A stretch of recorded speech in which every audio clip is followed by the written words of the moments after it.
Gestor e gestora, seja bem-vindo a mais um Racicast, o nosso podcast muito especial com uma visão Cristo empreendedora e sempre com convidados muito especiais. E hoje eu trouxe aqui pra gente bater um papo, como eu conheço, então eu já vou chamar de apelido aqui, Manu. Seja bem-vinda ao nosso podcast, contar um pouquinho dessa trajetória aí, desse teu trabalho. Muito obrigado por ter aceitado o convite de estar aqui conosco, seja bem-vinda. Oi, Raci, bom dia, né? Te agradeço pelo convite, confesso que estou bem nervosa, né? Primeiro podcast da vida, mas acredito que vai ser um momento muito bom, né? E vai ser desafiador, né? É isso. Que legal. Não, vai ser bem tranquilo, vamos contar um pouquinho dessa trajetória muito bonita, muito bacana. E para você que está assistindo, só lembrando, ative as notificações, porque toda quinta-feira sai um novo episódio para que você não perca nada de nossos lançamentos. Então, bora lá, vamos contar essa história. Manu, eu sei que você trabalhou um bom tempo ali no asilo, né, no Asilo Dom Bosco. Antes disso eu não conheço muito, não sei se teve alguma trajetória. Sim. E aí do nada resolveu empreender, né, sair, montar o seu próprio centro geriátrico. Conta pra gente essa história, como tudo começou, como é que começou essa paixão, como funciona. Então, é muito engraçado porque a minha família diz que desde pequena eu vivia o tempo todo atrás dos idosos da família, assim. Eu falava que eu ia ser médica, eu tinha um kit de primeiros socorros, Entendi. Então eu queria cuidar de todo mundo. Entendi. Todo mundo fala isso, assim. E daí, a gente esquece, né? A gente cresce, a gente acaba esquecendo. Quando eu tinha 15 anos, eu comecei a fazer trabalho voluntário. Uhum. Eu, juntamente com uma amiga, a gente era o horror da nutricionista, né? Porque a gente fazia brigadeiro, broinha, fazia mensagem e ia visitar o asilo. Entendi, que legal. Com 15 anos já tem lá meu formulário de voluntária. A nutricionista não podia me ver naquela época. Meu Deus, trazendo chocolate, açúcar. E aí iniciou. Mas sem pretensão nenhuma, era apenas algo que eu gostava mesmo de fazer.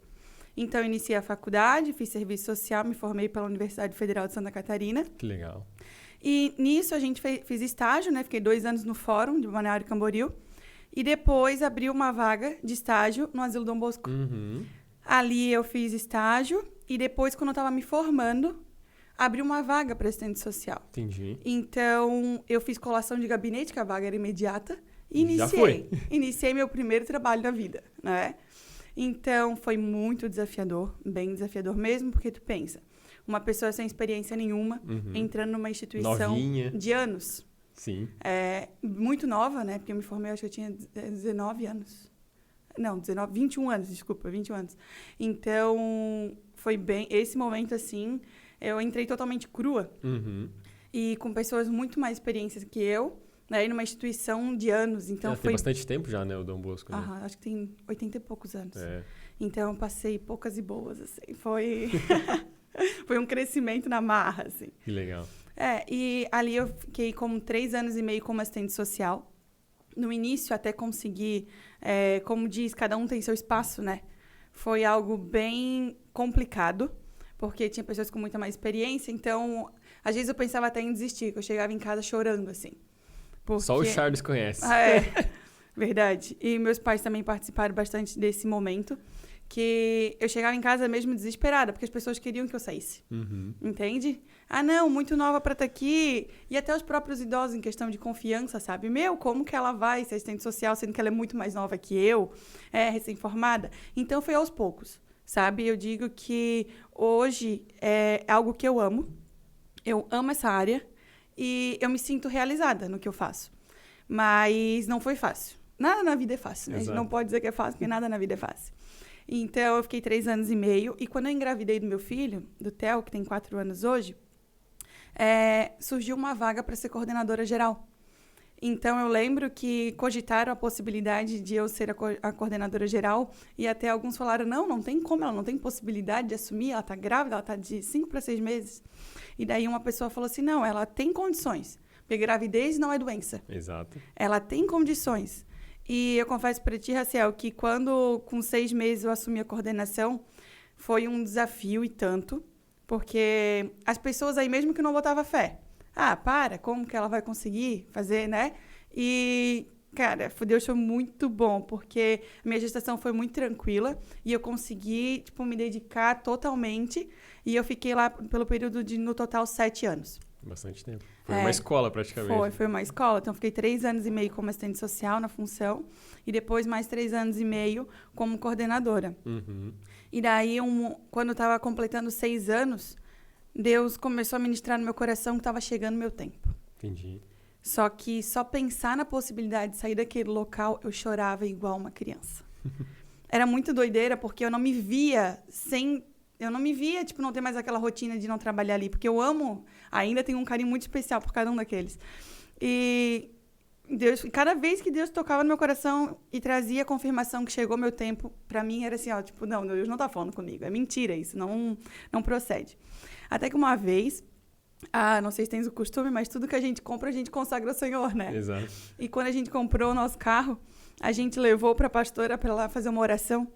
E a pastora assim, eu não vou orar, tem uma visitante aqui em casa e ela vai orar. É uma pastora de fora, nunca conheci. Se tem uma coisa que eu não corro atrás é de profecia. Não corro atrás. Vocês não vão me ver em culto atrás de profecia. Não corro atrás. Nem eu, nem meu marido. E essa pastora veio e orou por nós. E ela falou assim, eu não vou orar pelo carro, não. Eu vou orar pela vida de vocês. E ali ela começou a orar. E ela falou assim, eu te vejo trabalhando e abrindo algo naquilo que tu faz. E começou a profetizar várias coisas. Agora bugou. Depois assim, como assim? E daí eu comecei a, não tinha parado para pensar que eu ia abrir um dia algo, né? Porque Raciel ganhava muito bem. Uma mulher ajudava em casa, né? A gente fala que eu e o Charles é um só, é um valor só, não tem essa separação, é uma coisa só. Mas, querendo ou não, eu sei que ajudava muito em casa. E pensar na possibilidade de empreender, abrir mão de algo que é fixo, né? Tendo um filho pequeno em casa e arriscando tudo, muitas pessoas questionam assim, muita loucura. E realmente é loucura, né? Realmente, se a gente empreender é isso. Empreender é cada mês um desafio. Não tem como, não tem uma estabilidade no empreendimento, né? Depois a gente vai se organizando. Mas aquele primeiro passo é arriscadíssimo, né? E daí assim foi. E daí a gente começou um processo de oração.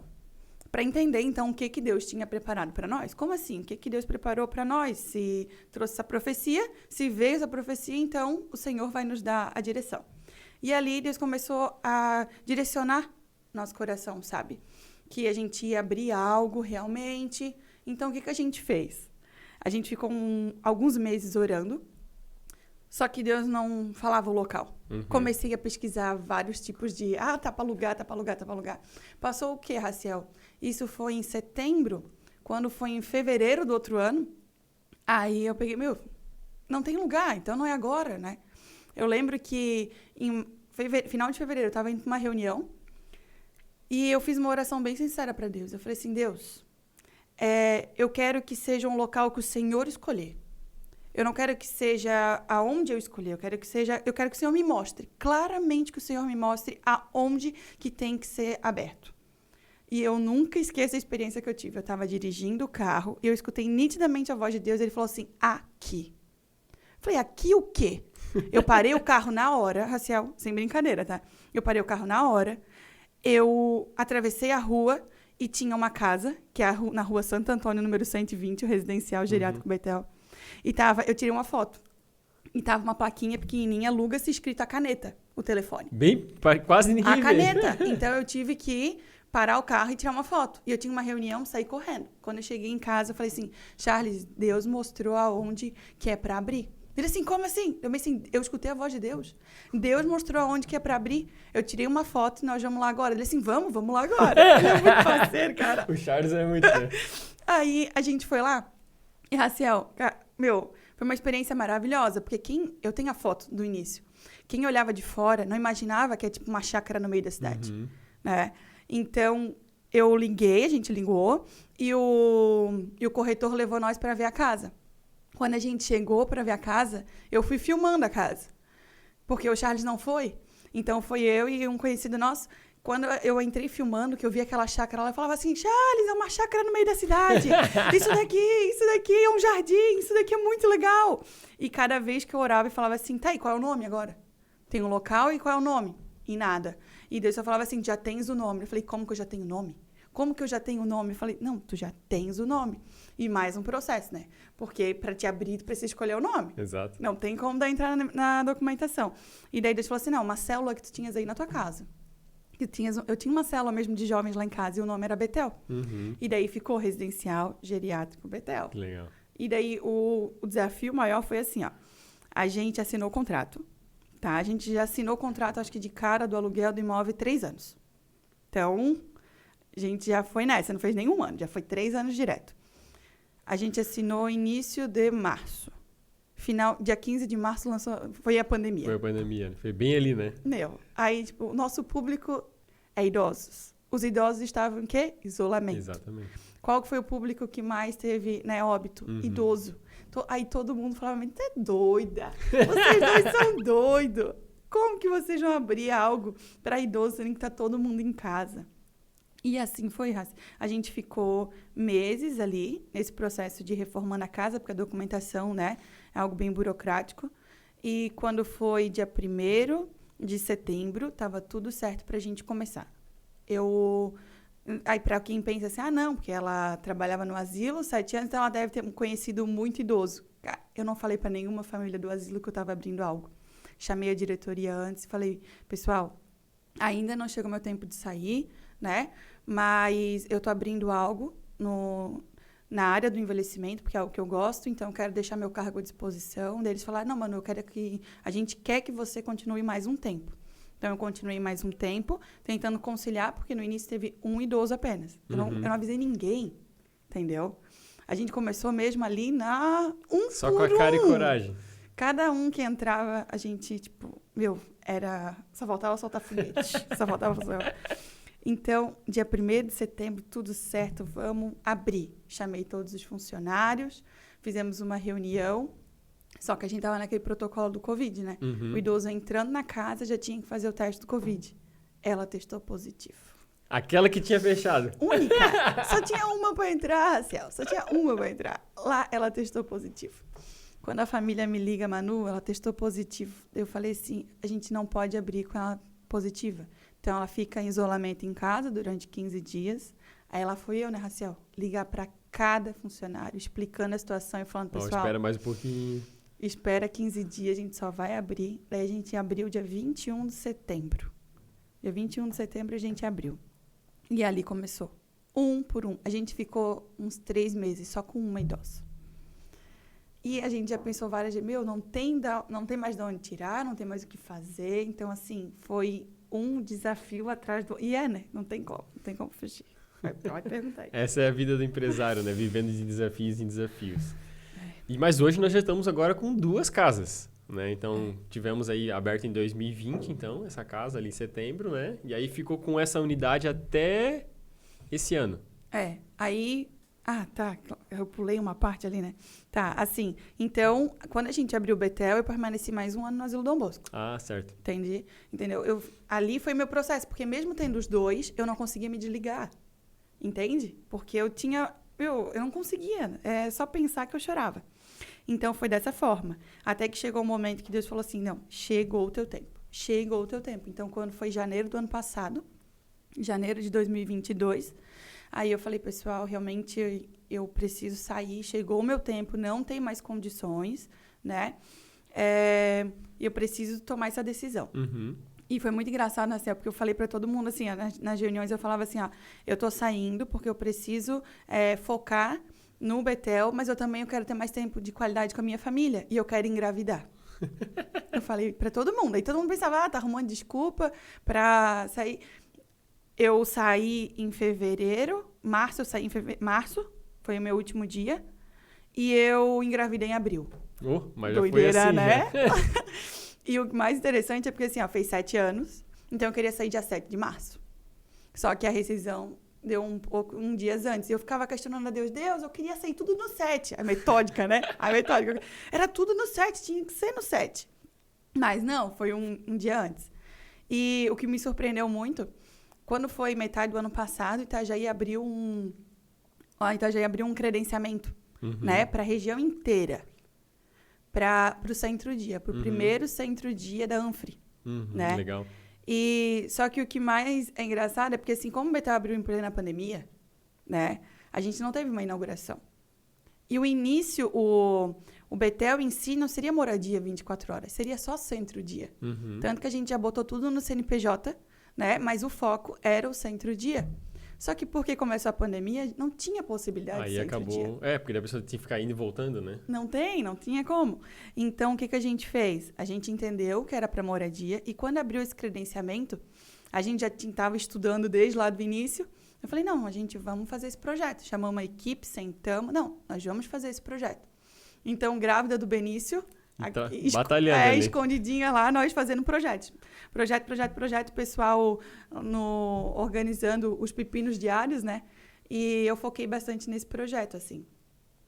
E a gente foi os vencedores, né? Então, o contrato já foi assinado desde o ano passado. E daí ficou nessa, vai inaugurar em dezembro, vai inaugurar em janeiro, vai inaugurar coisa. Que dia que foi inaugurado? Dia 7 de março de 2023. Pra fechar agora, daí. Foi no dia que eles fecharam mesmo, não, ficou marcado dia 7. Eu parei assim, dia 7 de março. 7 de março do ano passado, um ano, Raciel. Um ano. Então, nesse um ano, Deus fez tanta coisa e a gente não entende, sabe? Às vezes é realmente a obediência. A obediência move. E a gente não entende, porque a gente está tão preso em certas situações e a gente quer do nosso jeito. E quando Deus fala, não, deu o teu tempo. A gente precisa entender o tempo de Deus na nossa vida, né? E hoje a gente está com 2 Betéis. Um na Beira Rio, que é o Betel Residência. Que daí os idosos, alguns foram transferidos para Beira Rio, para abrir mais espaço. A gente fez a reforma para abrir o centro-dia e moradia aqui na Santo Antônio, Residencial Geriátrico Betel. Que legal, né? E eles não ficam lá só, né? Eles têm bastante coisa que eles fazem, né? Tem feiras, tem artesanato, é muito bacana o trabalho que vocês fazem, né? Então, a gente fez uma proposta, né? Um cronograma diário. Então, hoje eles têm desde costura criativa, eles têm um momento de autoestima, que é o que a gente faz realmente, a hidratação, o corte de cabelo, a barba, a unha, sabe? Porque a gente sabe que muitos moram sozinhos, muitos realmente estavam numa situação de vulnerabilidade, não tinham mais nem condições de preparar o próprio alimento. Então, a gente tem idosos com vários contextos históricos familiares, sabe? Então, a gente pergunta também para eles. A gente deixa bem claro, assim, o nosso cronograma não é engessado, que conforme a gente vai conhecendo eles... Vai adaptando, né? A gente vai se adaptando. Então, assim, tem momento de música, tem momento de arte-terapia, tem momento de estimulação cognitiva, tem momento de caminhada, tem jogos, tem várias opções. Dá pra cuidar da terra, porque tem uma chacarazinha. Tem horta. Então, hoje a gente pode dizer que a gente está construindo algo diferente, sabe? E a equipe se empenha e todo mundo acredita, assim, porque a gente quer realmente, é uma extensão da casa. A gente não está isolando eles de uma sociedade. Exato. Não, é uma extensão da casa deles, entende? Que legal, muito bacana. É um trabalho muito bacana mesmo, com essas pessoas que às vezes ficam à mercê, né? Que a família às vezes não consegue dar o apoio, então vai ficando aí de lado, né? Então realmente é um trabalho muito bacana. Mas ao longo dessa trajetória, com certeza teve muitos erros, muitos acertos, né? E eu gosto muito de aprender, né, com esses marcos das vidas das pessoas. Então eu gosto de perguntar, qual foi o maior erro que vocês cometeram, tanto na época que trabalhava dentro do asilo ou depois já empreendendo, que você julga, não, aqui eu errei, nunca mais eu erro, porque eu aprendi realmente uma lição. Algo que me chama muita atenção, até já comentei isso contigo, né? Eu sou formada em serviço social, especialista em atenção à saúde da pessoa idosa. Então, a questão administrativa a gente aprendeu na prática. No dia a dia, né? No dia a dia, isso mesmo. E também toda a questão do departamento pessoal, porque a gente acaba tendo, foi na prática. E às vezes eu acho, por ser muito coração, né? A gente acaba, eu não vejo se ferindo demais, não, sabe? Mas a gente tem que impor alguns limites, sabe? A gente precisa separar algumas coisas. E isso é para tudo na nossa vida. A gente precisa. E também a questão de priorizar. Porque eu vejo que chegou a um tempo, antes de ter o Betel, eu focava muito em trabalho, aquela pessoa viciada em trabalho. Porque, exemplo assim, Raciel, tu sabe, tu estudou para aquilo. Então, tu quer se dedicar naquilo que tu faz. Exato. Só que a gente precisa entender que, além dessa dedicação, a gente tem a nossa casa, né? A gente também a gente auxilia no ministério. Então, o equilíbrio. Exato. Né? O equilíbrio é essencial para a nossa vida. E isso eu aprendi, sabe? Na prática, assim. Precisamos buscar diariamente o equilíbrio. Muito bacana. Que não é fácil, né? É Não. muito bonito no papel. Não é fácil. Mas imagina a mãe de 2, tá com um bebezinho, ainda tá amamentando, né? Ficou com a avó agora? Deixei dormindo, bem no horário ali. Que legal, muito bacana. E se fosse falar qual foi o teu maior acerto ao longo dessa jornada que vocês tiveram? O maior acerto, eu tenho certeza que foi ouvir a voz de Deus. Não tenho dúvidas disso. Mas ouvir, às vezes a gente escuta, né? Deus em vários momentos da vida. Mas obedecer. Certo. Sabe? Legal. Muito bacana Obedecer, porque às vezes, Deus fala com nós diariamente, né? Mas a questão de obedecer é uma escolha. Uhum. Então, obedecer a Ele e também, assim, não desperdiçar as oportunidades. Porque quando a gente é obediente, a gente está atento. Então, a gente não pode desperdiçar aquilo que o Senhor tem para nós. Que legal, hein? Baita ensinamento, né? Tem pessoas que têm problema de ouvir, né? Que não escutam mesmo. Porque Deus fala e fala a todo momento através de várias coisas. Mas não basta só ouvir, né? Tem que obedecer. Se não colocar em prática, se não executar, realmente não vai surtir efeito, Verdade. né? Então, muito bacana esse ensinamento. Eu acho que traz, né, um panorama muito bacana. Mas como é que funciona essa rotina hoje? Eu vou botar uma pergunta aqui que nós não tínhamos combinado. Como é que funciona essa rotina hoje? Que com criança pequena, né?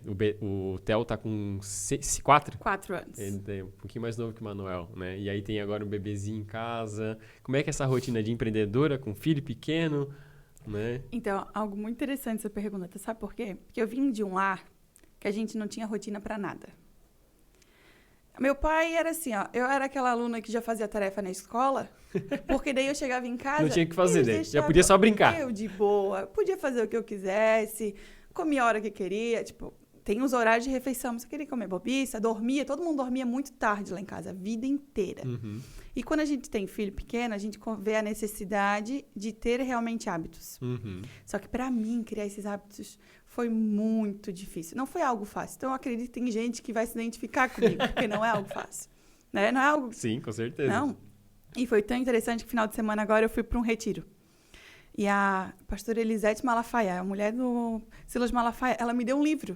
Hábitos, depois eu vou te passar o nome. Legal. Hábitos, como criar uma rotina familiar na base de Deus. Uhum. E eu comecei a ler esse livro ontem, eu falava assim, porque a minha oração é a seguinte: Deus, eu quero que meu dia seja dirigido por Ti. Então, eu ficava falando, se meu dia é dirigido por Ti, eu preciso saber o que eu preciso priorizar, o que eu tenho que fazer e de que forma. Então, em consenso com meu marido, hoje eu fico de manhã em casa. Legal. Eu não saí de casa de manhã. Até fiquei pensando, será que eu digo pro Raça para passar para tarde? Mas daí, como ele dormiu, de manhã eu fico em casa, priorizo a casa. E à tarde, aí o Theo vai para a escola e eu levo o Benício, porque daí eu tenho uma sala. E daí eu fiz o cantinho dele e ele vai pro Betel trabalhar comigo. contigo. Isso, ele vai trabalhar comigo. Mas eu sei que por ser mãe, às vezes, estou naquele auge assim, tem um monte de coisa para lançar, um monte de coisa para fazer. E meu filho quer atenção. Eu paro e priorizo, porque é uma fase que nunca mais vai voltar. E eu senti na pele, Raciel, a forma que eu era cega quando eu tinha o Theo pequeno e eu fazia folha de pagamento com ele no colo chorando. Então, eu senti muito isso. Uhum. E eu vejo que foi um aprendizado necessário, porque muitas mães sentem o que eu sentia, entendeu? Com certeza. É desesperador, porque tu tens a tua obrigação, tu precisa, tu é cobrada por aquilo. Então, muitas vezes, o teu filho tá ali, tu queres dar atenção, mas tu também não pode, e tu fica naquela, tua cabeça pira, assim. Então, hoje, eu comecei a priorizar. Primeiro, a minha casa, e daí eu deixei 2 pessoas de referência. Tem a Camila, no Residencial Geriátrico Betel, que fica o dia inteiro como coordenadora. E tem a Kátia, que foi minha coordenadora na teologia, no curso de teologia. Hoje ela é nossa coordenadora no Betel Residência. Para poder tocar as unidades e você poder ter esse momento, né? São pessoas de confiança que eu tenho plena certeza que foi Deus que nos deu a direção. E hoje eu fico na gestão geral, assim. Mas são pessoas que eu confio, sabe? Que legal, muito bacana. Porque muito empresário tem essa dificuldade de abrir mão. E ele pensa, não, mas tem que ser eu que vou fazer, porque só eu sei fazer desse jeito, ou porque eu faço melhor, ou porque etc, etc. Não tem como, a gente é obrigada a delegar. Senão a gente não vai ter uma longevidade, a gente vai morrer cedo. É verdade, com certeza. Muito bacana esse momento. Eu acho que vai ter muita mãe que vai se identificar aí. Muito bacana, né, esse ensinamento. Acho que vai ter muita mãe que vai se identificar bastante com isso, né? Porque tem muita mãe empreendedora nesse nosso mundo aí. E não é um impeditivo, né? Tem muita gente que bota, às vezes, a maternidade como algo impeditivo para empreender. E tu mostra pra gente que realmente dá pra seguir, né? Muito interessante. Mas vamos falar de princípios, né? A gente já conversou um pouquinho aqui através da história, já deu para entender. Mas quais são os princípios que, se você olhasse assim, não, isso aqui pra gente é inegociável. Realmente é aqui que a gente se pauta, né, pro nosso dia a dia. Sim. Até nos nossos valores do Betel, né? A missão, a visão, os valores começam pela fé. É algo inegociável. Porque eu vejo, Raciel, eu vou fazer um adendo aqui, tá? Que a igreja em si, ela não tem algo específico para atender os idosos. Uhum. Entende? Tu se desgasta, não é que tu se desgasta, né? Mas na obra do Senhor, e quando tu chega no teu envelhecimento, é como assim, o que tu vai fazer agora na igreja? Uhum. Entende? Uma pessoa que está com alguma a mobilidade reduzida, Sim. não vai conseguir mais ter tanta frequência, e a gente a gente traz a visão que a igreja vai até eles. Legal. Porque muitos já estão acamados, já estão debilitados. Não consegue mais, né? Então, eles não conseguem realmente participar dos cultos. Algumas até as famílias buscam, mas a gente traz a igreja até eles. Uhum. Então, semanalmente, a gente fala que é momento de reflexão, porque independente da religião, Exato. a gente está falando da palavra de Deus. Entende? Então, a gente traz para eles e eles gostam muito. Imagina, né? E uma vez por mês, a gente também tem a Santa Ceia. E eu vejo isso, sabe? A fé é algo inegociável. E algo que a gente coloca em todos os Betel, a gente fala assim, a gente vai ser guiado pelos frutos do Espírito. Então, para trabalhar, tu tens que ter alegria. Que legal.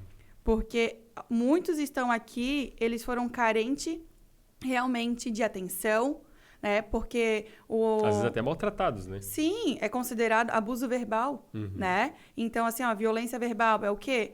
Eles não tiveram pessoas sem paciência, pessoas que não conseguiam realmente mais ter uma conversa.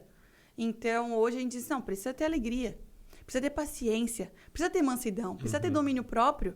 Não tem como fugir. Então, até agora as salas lá no Centro-Dia tá lá, Sala do Amor. Por que isso? Pra lembrar, né? Pra lembrar, ainda botei o significado, porque o amor é isso, a gente foi botando, Que legal. sabe? A gente fez uma sala de reunião, é a sala da mansidão. Na reunião tem que ser... Quando tacar ali fogo lá, quando pegar todo mundo de pau, né? Porque, claro, a gente lida com o ser humano, às vezes já vem com os ânimos exaltados, até onde eles falaram, cara, por que tu botou o nome da sala da mansidão? Eu pensei, pra todo mundo se lembrar, né? Independente se tá num dia bom, se tá num dia mau, a gente precisa procurar ser manso. Exato. Né? E daí a gente foi botando a sala do domínio próprio, a sala da alegria. Daí a gente botou uma sala de jogos, também tem o salão da autoestima, tá lá. A gente botou a sala da alegria, um momento de se valorizar, de autoestima. Então a gente foi pegando algumas estratégias assim, e a gente fala que realmente é nossos princípios. Não tem como, é algo inegociável. A gente precisa procurar ser manso, a gente precisa ter o domínio próprio, a gente precisa ser alegre, sabe? A bondade, tudo. Não tem como. Se espelhando nos frutos do Espírito, isso como aí. os princípios. É até uma árvore, por isso que o Betel é uma árvore. Que legal, bacana. Já dá essa referência, isso. Né? Muito bacana mesmo. Essa expressão ainda não tinha visto falar, alguém utilizar os princípios através disso, através dos frutos do Espírito Santo. E realmente é muito bacana, porque eles fecham bem certinho com praticamente tudo que a gente precisa para ter, né, um bom equilíbrio, para ter uma boa vida. Então, realmente, muito bacana essa sacada que vocês tiveram. Parabéns. Obrigada. E então, chegando numa pergunta um pouco mais cabulosa. Ai, Jesus. Deixa eu perguntar o seguinte. Você já sofreu algum tipo de discriminação por ser cristã e na sua vida profissional? Teve alguma situação que passou algo assim complicado? Na realidade, discriminação, acredito que não, assim, Raciel. Mas por a nossa fé, tipo, eu não vou negociar. Acredito no único Deus, sabe? Então, e eu sei que eu lido com várias religiões, respeito. E eu só quero que eles conheçam a verdade, entende? Então, eu vejo que a gente fala, Manuela, tu não deveria falar dessa forma. Manuela, tu não acha que assim vai ficar muito? Eu bem sim, Eu não vejo isso como uma discriminação. Eu vejo até que as pessoas, às vezes, ficam com medo de se posicionarem, sabe? E eu falo assim, eu só tenho isso porque Deus me deu. Entende? Eu falei assim, hoje eu só vivo a realização do Betel porque eu tenho certeza que foi um presente de Deus. Que legal. Que a gente foi obediente a isso. Então, dependendo do que as pessoas falarem, eu sei aquilo em quem eu creio. Entende? E daí eu falo, não, gente. Vamos focar sim, é para fazer dessa forma, porque as pessoas não estão entendendo hoje, mas elas precisam disso. E daí, depois eles vão entendendo, sabe? Depois a gente... E quem está à nossa volta, assim, eles participam. E depois que a pessoa entende qual é o objetivo, fica mais fácil. Com certeza. Né? Entende? Fica mais fácil. E hoje a gente lida com... a gente tem pessoas de diversas religiões no Betel, assim, sabe? E eles entendem, eles falam, hoje o dia tá... Hoje, Manuela, vamos fazer uma oração. Já puxa a orelha, já. Cara, eu acredito que isso é o verdadeiro evangelho, sabe? Porque a gente põe na prática. Exato. Não é aquilo que a gente só lê. Não, ali é na prática. Manuela, tá acontecendo isso? Tu percebeu aquilo? Então vem dele, sabe? Eu acho isso muito legal. Mas então vamos, Ana, Angelisa, vamos ali, vamos orar, vamos fazer isso. Então é isso. Nunca tive discriminação, mas às vezes as pessoas têm uma certa resistência de se posicionar. Entendi. É isso. Que legal, muito bacana. E hoje nós estamos então com quantos idosos nas duas casas, se for somar lá? Vou somar 35 no Santo Antônio e 11 no Betel Residência. Que legal, né? De colaboradores, estamos falando de uma equipe de quantas pessoas? Quase 50 pessoas. Bastante gente para gerenciar. É quase um por um, né? Porque é um cuidado muito específico, né? Bem detalhista, então realmente demanda bastante equipe, né? Porque também tem várias áreas, né? Tem que ter nutricionista, tem que ter médico, tem que ter fisioterapeuta, tem que ter um monte de profissionais, né? Para atender. A gente tem psicóloga, nutricionista, fisioterapeuta, assistente social, médica, enfermeira, técnicos de enfermagem, cuidadores, cozinheiro, auxiliar. É praticamente um hospital, assim, né? Só que a gente hoje atende grau 1 e grau 2, né? E grau 3 quando o cognitivo não é preservado. Mas em caso de uma sonda, né? A gente fala sistema aberto, ou se precisa de oxigênio, aí a gente já encaminha para outros locais. Que legal. Muito bacana essa história. Acho que está só começando, né? Então, acho que Deus tem muito ainda para usar vocês aí. Com certeza teremos, acho que, um crescimento muito bacana ainda nos próximos anos. E a gente vai marcar um novo episódio aí, na hora que a gente estiver mais para frente. Muito obrigado por compartilhar com a gente essa história, tá? E para o pessoal que quiser encontrar, né? O Betel, quiser te encontrar também, diga para eles como é que eles entram no Instagram e tudo mais. Então, o Instagram do Betel é @BetelResidência. O da Beira Rio, a gente põe assim pra gente se localizar. E o da Santo Antônio, @residencialbetel. E o meu é Emanuela Nunes. Isso aí. Show de bola. Muito obrigado, Manu, por ter aceitado o nosso convite. Sempre é bem-vinda aqui, né? Então, a próxima vez, com certeza, será mais um bate-papo muito bom. E para você que está assistindo nosso episódio, muito obrigado pelo seu tempo, por assistir conosco. Só lembrando que toda quinta-feira sai um novo episódio, então ative as notificações tanto no YouTube quanto no Spotify para que você não perca nada. Aquele abraço, até o próximo episódio e tchau! Tchau!